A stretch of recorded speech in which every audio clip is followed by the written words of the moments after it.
আগতে যেতিয়া মানুহে মিছা কথা কৈছিল তেতিয়া মিডিয়াই সত্য কথাটো সন্ধান কৰিছিল। এতিয়া মিডিয়াই মিছা কথা কয় আৰু মানুহে সত্যৰ সন্ধান কৰে। মানুহ যেতিয়া অশিক্ষিত আছিল তেতিয়া শিক্ষিত নেতাক নিৰ্বাচন কৰিছিল, আৰু যেতিয়াৰ পৰা মানুহ শিক্ষিত হ'ল তেতিয়াৰে পৰাই কিন্তু অশিক্ষিত নেতাক নিৰ্বাচন কৰাৰ অশুভ পৰম্পৰা আৰম্ভ হ'ল। আপুনি কিমান শিক্ষিত সেইটো গুৰুত্বপূৰ্ণ নহয়, আপোনাৰ চৰিত্ৰ, আপোনাৰ মানসিকতা কিমান উন্নত সেইটোহে বেছি গুৰুত্বপূৰ্ণ।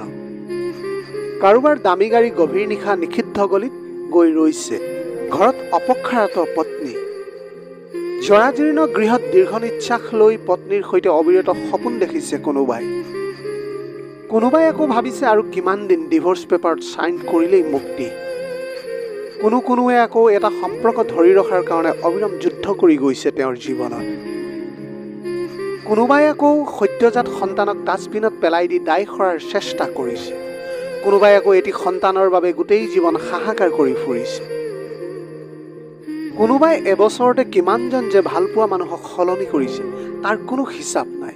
কোনোবাই আকৌ নিজৰ ভালপোৱাজনৰ বাবে বছৰ পিছত বছৰ অপেক্ষা কৰিছে। দামী চাদৰ হাতত পায়ো কোনোবা সুখী নহয়, আৰু কোনোবাই তাঁতত বৈ ওলোৱা নতুন চাদৰখনকে বাৰে বাৰে চাই সুখী হৈছে। প্ৰিয়জনৰ পৰা পোৱা সোণ বা হীৰাৰ গহনা পায়ো কোনোবা সুখী হ'ব পৰা নাই, আৰু কোনোবাই সেই দোকানৰ পৰা আনি দিয়া গহনাতে স্বৰ্গ সুখ বিচাৰি পাইছে। লাখটকীয়া ডাইনিং টেবুলত বহিও কোনোবাই তৃপ্তিৰে এসাঁজ খাব পৰা নাই, আৰু কোনোবাই নিমখ জলকীয়া সানিয়েই পঁইতা ভাতকে খাইছে। কোনোবাই দামী বিচনাত শুইও টোপনিৰ দৰৱ খাবলগীয়া হৈছে। কোনোবাই আকৌ মাটিত পাতি পাৰিয়েই গভীৰ টোপনি মাৰিছে। কাৰোবাৰ পঢ়া টেবুলত নতুন কিতাপৰ দম থকাৰ পিছতো পঢ়াৰ ইচ্ছা নাই। কোনোবাই আকৌ পঢ়িবলৈ দোকানে দোকানে পুৰণা কিতাপ বিচাৰি ফুৰিছে। বিভিন্ন ধৰণৰ মানুহ বিভিন্ন সপোনত বিভোৰ হৈ আছে। জীৱনটো কলা বগা ৰঙৰ সমাহাৰ। আচলতে এয়াই বাস্তৱ। সুখ আৰু শান্তি সদায় আপেক্ষিক। কোনোবাই দুবেলা দুসাঁজৰ বাবে কষ্ট কৰে, আৰু কোনোবাই খোৱাখিনি হজম কৰিবলৈ জিমত গৈ কষ্ট কৰে। সদায় কাষলৈ অহাৰ সময়ত মানুহে হাত আগবঢ়াই দিয়ে, আৰু এৰি যোৱাৰ সময়ত দেখুৱাই কেৱল অজুহাত। সৰি পৰাৰ পূৰ্বে পাতে ৰং সলায়, আৰু এৰি যোৱাৰ পূৰ্বে মানুহে কথা সলায়। যি মানুহে কৰবালৈ চাই কথা কয়, নিঃসন্দেহে তেওঁ আপোনাক ভাল চকুৰে নাচায়। যি মানুহে কথাতকৈ চকুৰ মণি বেছিকৈ পকাই থাকে, তেন্তে নিশ্চিত হ'ব যে তেওঁৰ মনত আন কিবা কথাও চলি আছে। যি মানুহে সকলো সময়তে আপোনাক প্ৰশংসা কৰে, মনে মনে তেওঁ আপোনাক হিংসাও কৰে। যি মানুহে সকলো সময়তে আপোনাক তেল মাৰি কথা কয়, বুজিব তেওঁ আপোনাৰ পৰা কিবা এটা আদায় কৰিব বিচাৰিছে। যিজন মানুহে সকলো সময়তে ঘূৰাই পকাই একেটা কথাকে বাৰে বাৰে কৈ থাকে, বুজিব যে তেওঁ কিবা এটা জনাৰ চেষ্টা কৰিছে। যিসকল ছোৱালীয়ে বেছি কথা কয় তেওঁলোকৰ মনত কোনো লোকঢাক নাথাকে। বেছি কথা কোৱা ছোৱালীৰ সদায় মন মুকলি থাকে। মানুহক চিনক, সকলো সময়তে সাৱধানে থাকিবলৈ চেষ্টা কৰক।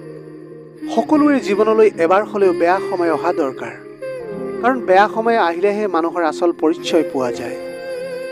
আমাৰ শৈশৱেই ভাল আছিল। কষ্ট পালে অন্ততঃ চিঞৰি চিঞৰি কান্দিব পাৰিছিলোঁ, কিন্তু এতিয়া ডাঙৰ হ'লো, কষ্টত বুকু ফাটি গ'লেও চকু পানী উলিয়াব নোৱাৰোঁ। মন বেয়া কৰি কি পাব? সকলোতো আমাৰ মা নহয়, যি মৰমেৰে মূৰত হাত বোলাই মনটো ভাল লগাই দিব। কাৰোবাক আজীৱন ধৰি ৰাখিবলৈ ৰূপ সৌন্দৰ্যৰ প্ৰয়োজন নহয়। একেলগে আগবাঢ়ি যাবলৈ এজন বিশ্বস্ত মানুহেই কিন্তু যথেষ্ট। যৌৱনত কাউৰীও সুন্দৰী, শ্ৰাৱণত নদীও কুমাৰী।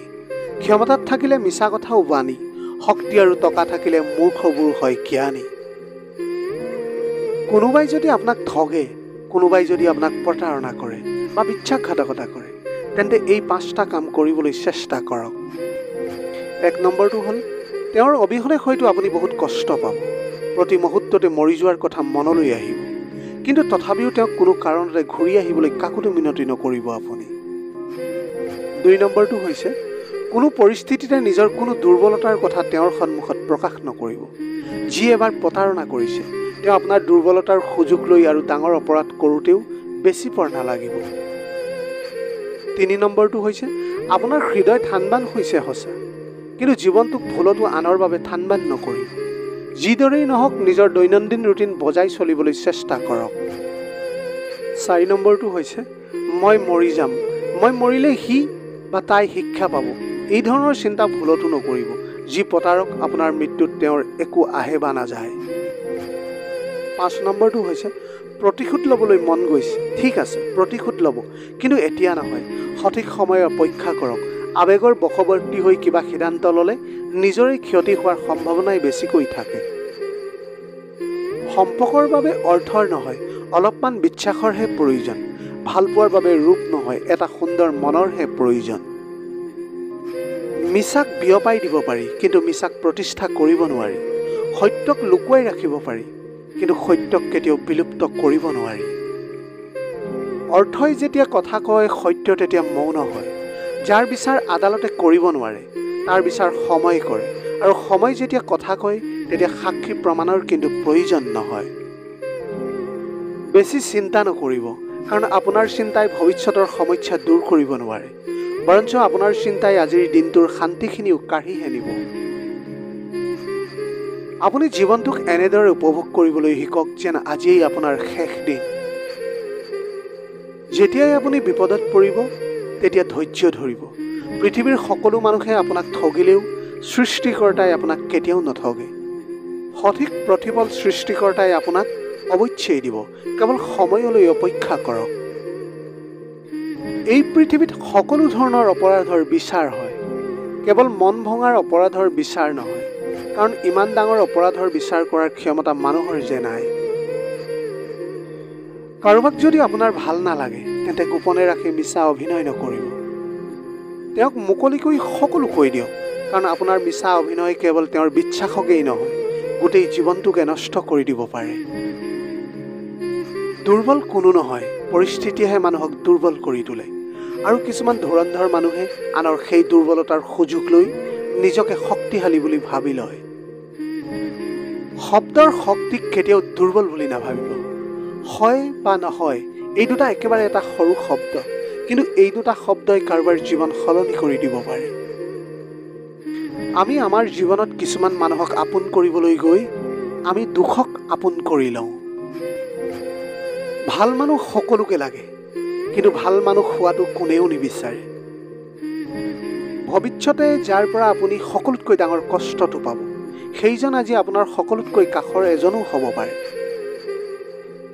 আপোন মানুহ কেতিয়াও পৰ নহয়, যদি পৰ হয় তেন্তে বুজি ল'ব যে তেওঁ কেতিয়াও আপোনাৰ আপোন নাছিল। তেওঁ কেৱল নিজৰ সময় পাৰ কৰিবলৈ আপোন হোৱাৰ অভিনয় কৰিছিল।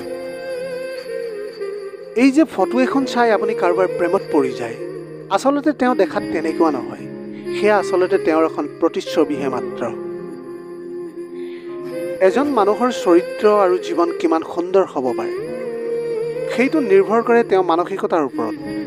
সেইবাবে কোনো মানুহক যদি ভিতৰৰ পৰা চিনিব বিচাৰে তেন্তে তেওঁৰ মানসিকতা কেনেকুৱা সেইটো জনাৰ চেষ্টা কৰক। 28 বছৰৰ পিছত কেতিয়াও বিয়া নাপাতিব, কাৰণ ছোৱালী যদি ল'ৰাৰ যৌৱন থাকোঁতেই নাহে তেন্তে ল'ৰাই যৌৱনৰ আনন্দ কি কেনেকৈ বুজিব। সদায় এটা কথা মনত ৰাখিব, যৌৱন কেৱল এবাৰেই আহে। সামৰ্থ্য থাকিলে 25 বছৰতে বিয়া পাতিবলৈ চেষ্টা কৰিব। সকলো সময়তে এনে মানুহৰ সৈতে থকাৰ চেষ্টা কৰক যি আপোনাক সন্মান কৰে, কাৰণ সন্মান ভাল পোৱাতকৈ বহু বেছি মূল্যৱান। সেইগৰাকীহে আদৰ্শ নাৰী যি স্বামীৰ উপাৰ্জনৰ প্ৰতি লক্ষ্য ৰাখি নিজৰ চাহিদাক সীমাবদ্ধ কৰি ৰাখে। সম্পৰ্কত যদি মায়া আৰু ভাল পোৱাত যদি গভীৰতা থাকে তেনেহ'লে কাকো জোৰ কৰি ধৰি ৰখাৰ কোনো প্ৰয়োজনেই নাথাকে। আপুনি দেৰিকৈ হ'লেও নিজৰ ভৰিত থিয় হওক, কাৰণ মানুহে সৰ্বশেষত আপোনাৰ যোগ্যতাৰহে বিচাৰ কৰিব। সদায় এজোপা বৃক্ষৰ দৰে হওক যি ৰ'দ বৰষুণ সহ্য কৰি সকলোকে ফল ফুল আৰু ছাঁ দি যায়। নিজৰ জীৱনত ৰিস্ক লওক, যদি আপুনি জয়ী হয় তেন্তে নেতৃত্ব কৰিব পাৰিব, আৰু যদি হাৰি যায় তেন্তে আনক সঠিক পথ দেখুৱাব পাৰিব। জীৱন হৈছে এটা একা বেকা ৰাস্তাৰ দৰে, ক'ত কেতিয়া গৈ খুন্দা খাবলগীয়া হয় কোনেও গমকেই নাপাব।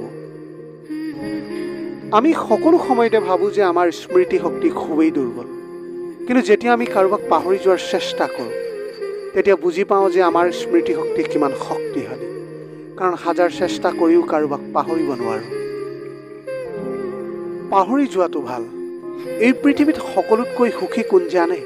যি দ্ৰুতভাৱে সকলো পাহৰি যাব পাৰে আৰু যি পাহৰিব নোৱাৰে তেওঁ এই ভীষণ অসুখী জীৱনত যাক পাই এদিন সকলো পাহৰি পেলাইছিল আজি হয়তো তেওঁই আপোনাৰ কষ্টৰ কাৰণ হৈ পৰিছে চকুৰ পানী সকলোৱে দেখে কিন্তু হৃদয়ৰ কষ্ট কোনেও নেদেখে পোৱাৰ আনন্দ কিছুদিনহে থাকে কিন্তু নোপোৱাৰ বেদনাই গোটেই জীৱন কন্দুৱাই থাকে শত্ৰুৱে কৰা অস্ত্ৰৰ আঘাততকৈ প্ৰিয়জনৰ আঘাত বহুত বেছি যন্ত্ৰণাদায়ক কাৰণ অস্ত্ৰৰ আঘাতে দেহ ক্ষতবিক্ষত কৰে যি আঘাত সোনকালে শুকাই যায় কিন্তু প্ৰিয়জনৰ আঘাতে হৃদয়খন ক্ষতবিক্ষত কৰে যি আঘাত কোনো দিনেই নুশুকায় যদি আপুনি বিচাৰে সমাজত আপোনাক সন্মান কৰা হওক মানুহে আপোনাক সন্মান কৰক তেনেহ'লে প্ৰথমে নিজৰ শলাগ ল'বলৈ শিকিব লাগিব যদি আপুনি সকলো সময়তে সকলোৰে বাবে উপলব্ধ থকা আৰম্ভণিতে প্ৰথমে আপোনাক সকলোৱে প্ৰশংসা কৰিব কিন্তু এটা সময়ৰ পিছত মানুহে আপোনাক মূৰ্খ বুলি ভাবিবলৈ আৰম্ভ কৰিব গতিকে যিমানখিনি প্ৰয়োজন সিমানখিনিহে কথা কওক আৰু যিমানখিনি সময় আনক প্ৰয়োজন সিমানখিনিহে দিবলৈ চেষ্টা কৰক আজিৰ ভিডিঅ'টি কেনেকুৱা লাগিলে জনাব যদি ভাল লাগিল তেনেহ'লে লগৰ বন্ধু বান্ধৱীসকলৰ মাজত শ্বেয়াৰ কৰিবলৈ নাপাহৰিব আপোনালোকৰ গোটেই জীৱনটো হাঁহিৰে উপচি পৰক পাৰিলে দুখীয়াজনক অলপ সহায় কৰিবলৈ চেষ্টা কৰিব আপোনালোকৰ অকণমান সহাৰিয়ে যদি কোনোবা এজন দুখীয়াৰ জীৱনটো সলনি কৰিব পাৰে তাতকৈ পুণ্যৰ কাম আৰু এই পৃথিৱীত একোৱেই হ'ব নোৱাৰে হেভ এ নাইচ ডে